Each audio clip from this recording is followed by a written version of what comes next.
So she is a guarded teacher in her 30s who's promised to never love again, and he is a charming but also illiterate host. Let's talk about learning to love. Warning for this drama: if you're anything like me, you will be very tempted to DNF.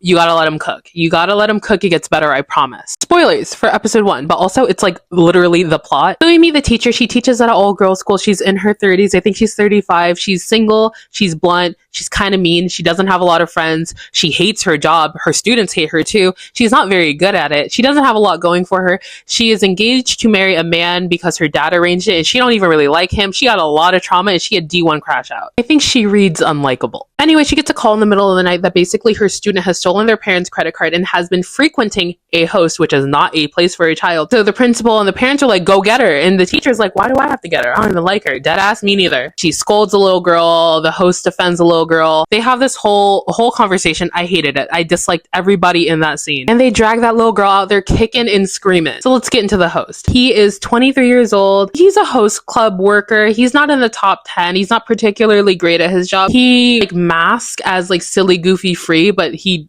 honestly looks really sad a lot of the time. Parental issues, and he's got a sick younger brother that he cares very deeply about. And despite his carefree attitude, he's actually kind of a nice guy. So when the teacher's like, you need a written letter to stay away from her, he agrees to do it, but he keeps pushing it off. And then she learns that he cannot read and write kanji. He can't even write his name. She, as a teacher, she is a Japanese teacher. She's like, I'm going to teach you how to write your name. I'm going to teach you how to write kanji because it's your name and it's important. And for the first time in this hour-long episode, she is likable. It is the sweetest moment in the entire episode. It is the first time that neither one of them are masking. She's unguarded and he's happy. We just don't see that in the other parts of the episode. And it is my favorite moment because she feels alive for the first time that episode. Depression, trigger warning. Her trauma is based in the fact that she was engaged, she married to someone before. He cheated on her and she basically crashed out. She does not love the feeling of loving someone and then losing. So she became a stalker. She started harassing her ex.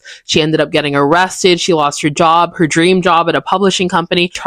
She attempts. And I feel like I don't usually see that type of heaviness with a protagonist. And I think the reason I was so frustrated in the earlier part of the episode is I had an expectation that this would be some sort of lighthearted rom-com, and it's not. The thing is, no one told me it was. I don't know why I assumed. And I was also frustrated that I didn't like her as a character, but the more I thought about it, the more the parts of her I disliked were parts that I identify with myself. As we get to know her more, love her journey, because more than learning to love, this really feels like a story of learning to live. You can find Learning to Love on Netflix. It is a weekly release.